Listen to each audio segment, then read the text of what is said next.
നമസ്കാരം. ഇന്ന് നമ്മൾ കാണുന്നത് ടാറ്റ 1992 അവതരിപ്പിച്ച ആഡംബര വാഹനമായ ടാറ്റ എസ്റ്റേറ്റ് ആണ്. ഇനി നമുക്ക് വിശദമായി കാണാം. 1.9 litre inline 1948 cc 68 HP diesel ഇഞ്ചനും 5 സ്പീഡ് ഗിയർ ബോക്സുമായിരുന്നു ഈ വാഹനത്തിനുണ്ടായിരുന്നത്.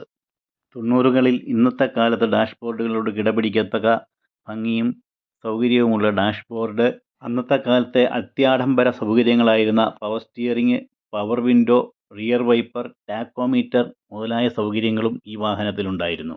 ഇനി നമുക്ക് ഡിക്കി ഒന്ന് കാണാം. അതിവിശാലമായ ഡിക്കിയാണ് ഇതിനുള്ളത്.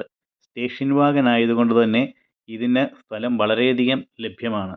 ഇന്ത്യയുടെ വാഹന ചരിത്രത്തിൽ വിജയിച്ച ഒരേയൊരു സ്റ്റേഷൻ വാഗനാണിതെന്ന് വ്യക്തമായി തന്നെ നമുക്ക് പറയാം. ഇനി നമുക്ക് ഇതിൻ്റെ സീറ്റുകളൊന്ന് കാണാം.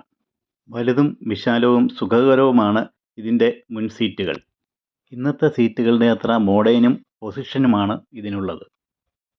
ഇനി നമുക്ക് പിൻ സീറ്റുകളൊന്ന് കാണാം. ഇഷ്ടം പോലെ ലെഗ് റൂമും ഹെഡ് റൂമും ഉള്ള വിശാലമായ സോഫ സീറ്റുകളാണ് ഇതിൻ്റെ പിന്നിലുള്ളത്. ദീർഘദൂര യാത്രകൾക്ക് വളരെ സൗകര്യപ്രദവും സുഖപ്രദവുമാണ് ഈ സീറ്റുകൾ. അന്നത്തെ കാലത്തെ അത്യാഡംബരമായിരുന്നു AC. എന്നാൽ ഈ വാഹനത്തിൽ റിയർ AC വെൻറ്റുകൾ കൂടി ഉണ്ടായിരുന്നു എന്നതാണ് പ്രത്യേകത. സൈഡ് പ്രൊഫൈലിലാണ് ഈ വാഹനത്തിൻ്റെ വലിപ്പം നമുക്ക് വ്യക്തമായി മനസ്സിലാക്കാൻ സാധിക്കുന്നത്. മറ്റൊരു വിൻറ്റേജ് വാഹനവുമായി നമുക്ക് വീണ്ടും കാണാം.